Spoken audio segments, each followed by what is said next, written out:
अस्सलामुअलैकुम। Kitchen with Shaheen aunty में मैं आप सबको खुश आमदीद कहती हूँ। आज मैं अपने किचन में आलू मटर का सालन बना रही हूँ। आलू मटर का सालन आपने कई दफ़ा बनाया और खाया होगा, लेकिन मैं जिस तरीके से बनाती हूँ मेरी गारंटी है आपने इस तरह इसे कभी भी नहीं बनाया होगा। बहुत ही मज़े का ये सालन बनता है। बस आपने वीडियो को आखिर तक ज़रूर देखना है, तभी आप परफेक्ट तरीके से ये सालन बना सकेंगे। इसके लिए मैंने 250 ग्राम यानी कि 1 पाव ताज़ा मटर ली थी। इनके छिलके उतार कर दाने मैंने निकाल लिए हैं।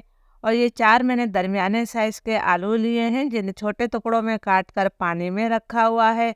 तो सबसे पहले हम एक मसाला बनाएंगे। मसाला बनाने के लिए मैंने 1 इंच अदरक का टुकड़ा लिया है, जिसे 4 टुकड़ों में मैंने काट लिया है। 6-7 मैंने लहसुन की कलियां ली हैं, ये देसी लहसुन है। 2 मैंने हरी मिर्चें ली हैं, 1 हरी मिर्च के मैंने 2 टुकड़े कर लिए हैं। अब इन तीनों चीज़ों को मैं मोटा मोटा सा कूट लूँगी। यकीन करें ताज़ा कुटे हुए अदरक लहसुन का बहुत ही अच्छा जायका आएगा सब्जी में। अदरक लहसुन को मैंने मोटा मोटा सा कूट लिया है। आपने भी इसी तरह इसको मोटा मोटा कूटना है, बिल्कुल बारीक पेस्ट नहीं बनाना है। अब हम एक मसाला और बनाएंगे। इसके लिए मैंने 1 चाय का चम्मच लाल मिर्चों का पाउडर लिया है। 1 चाय का चम्मच मैं नमक शामिल कर रही हूँ। नमक और मिर्च हमेशा अपने टेस्ट के मुताबिक लिया करें।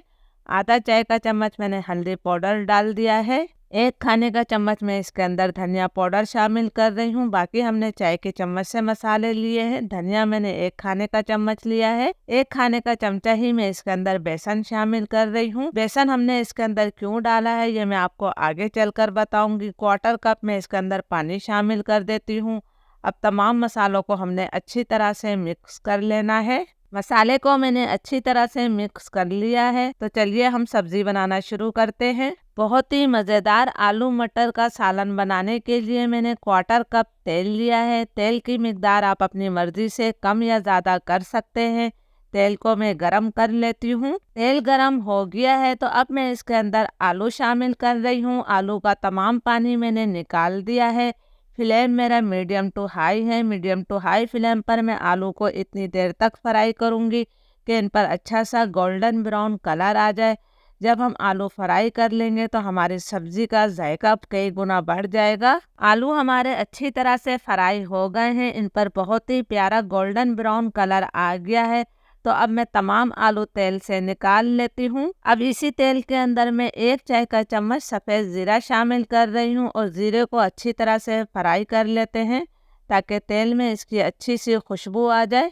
ज़ीरा हमारा फ्राई हो गया है तो अब मैं इसके अंदर कुटा हुआ अदरक लहसुन और हरी मिर्च शामिल कर रही हूँ। जब आप ताज़ा हरी मिर्च और अदरक लहसुन को कूट कर शामिल करेंगे तो यकीन करें इसकी बहुत ही अच्छी खुशबू और जायका आएगा सालन के अंदर। अदरक लहसुन को मैंने 1.5-2 मिनट तक फ्राई कर लिया है। तो अब मैं इसके अंदर एक दरमियाने साइज़ की प्याज को बारीक चॉप करके शामिल कर रही हूँ। प्याज को हमने इतनी देर तक फ्राई करना है कि इस पर हल्का सा गोल्डन ब्राउन कलर आ जाए। बहुत ज़्यादा डार्क कलर प्याज को मत दीजिएगा। प्याज पर हमारे हल्का सा गोल्डन ब्राउन कलर आ गया है, बस मुझे यही कलर चाहिए था। अब जो हमने पानी में मसाले भिगो कर रखे हैं ये हम इसके अंदर शामिल कर देंगे। बॉल को हिलाकर मैंने तमाम मसाला डाल दिया है। फ्लेम मैंने लो टू मीडियम करा है। लो टू मीडियम फ्लेम पर हमने इस मसाले की अच्छी तरह से भुनाई करनी है। इसके अंदर हमने बेसन शामिल किया है और बेसन हमारा कच्चा है तो आपने लो टू मीडियम फ्लेम पर ही इस मसाले को भूनना है। अगर आपको ज़रूरत महसूस हो मसाला भूनते वक्त तो थोड़ा सा पानी भी आप डाल सकते हैं। 3-4 मिनट तक मैंने मसाले की अच्छी तरह से भुनाई कर ली है। बेसन का कच्चापन भी ख़त्म हो गया है और बहुत ही सौंधी सौंधी सी इस मसाले में से खुशबू आ रही है, जो कि बेसन की वजह से है। बेसन डालने के 2 फ़ायदे होते हैं। एक तो सालन का जायका बढ़ जाएगा और ग्रेवी भी आपकी गाढ़ी बनेगी। देखिए जी तेल भी इससे अलग हो गया है। अब हमने इसके अंदर 2 दरमियाने साइज़ के टमाटरों को कद्दूकश करके शामिल कर देना है। कद्दूकश करने का फ़ायदा ये होता है कि टमाटरों का छिलका भी अलग हो जाता है। टमाटर डालकर मैं इसकी मज़ीद इतनी देर तक भुनाई करूंगी कि टमाटर का पानी खुश्क हो जाए और तेल इससे अलग हो जाए। मसाला हमारा अच्छी तरह से भुन गया है और तेल मसाले से अलग हो गया है। तो अब मैं इसके अंदर मटर शामिल कर रही हूँ। आलू हमने पहले ही फ्राई कर लिए हैं। मटर में एक मखसूस महक होती है। जब आप इसे मसाले के साथ 2-3 मिनट तक भून लेंगे तो इस तरह इसकी महक ख़त्म हो जाएगी और आपका सालन बहुत ज़्यादा जायकेदार बनेगा। मैं आपको हर छोटी छोटी चीज़ समझाती हूँ, इसलिए आप वीडियो को आखिर तक ज़रूर देखा करें। इंशाल्लाह ये इस तरह का सालन बनेगा, जो भी खाएगा वो आपको दिल से दुआएं देगा। मटर की भी मैंने 3-4 मिनट तक अच्छी तरह से भुनाई कर ली है। तो अब हमने इसके अंदर आलू शामिल करना है जो हमने फ्राई कर लिए थे पहले ही। अब मैं आलू को भी मटर और मसाले के साथ अच्छी तरह से मिक्स कर लेती हूँ। प्लीज़ अगर आप लोगों को वीडियो अच्छी लग रही है तो एक लाइक ज़रूर कर दिया करें, इससे मेरी हौसला अफजाई होती है।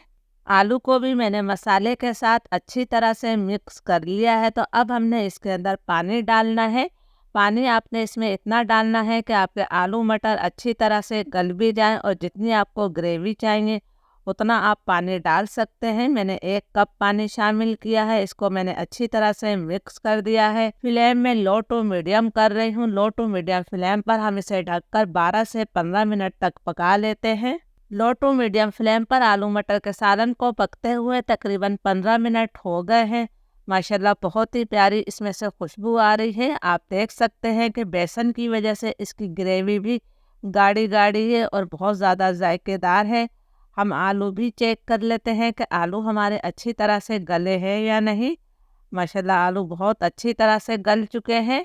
अब मैं इसके अंदर आधा चाय का चम्मच गरम मसाला पाउडर शामिल कर रही हूँ। 3 हम हरी मिर्चें डाल देते हैं और थोड़ा सा मैंने इसके अंदर हरा धनिया शामिल कर दिया है।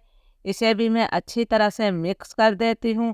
फ्लेम अब मैं बिल्कुल लो करूँगी। लो फ्लेम पर हमने इसे मज़ीद 2 मिनट का दम देना है, फिर 2 मिनट बाद हम इसे सर्व करेंगे। अल्हम्दुलिल्लाह हमारा बहुत ही मज़ेदार आलू मटर का सालन तैयार है। आप इसे गर्मा गर्म चपाती, पराठे या फिर ज़ीरे वाले चावलों के साथ खा सकते हैं। रेसिपी जब ट्राई करें तो मुझे कमेंट्स करके ज़रूर बताया करें। इजाज़त दीजिए, अल्लाह हाफिज़।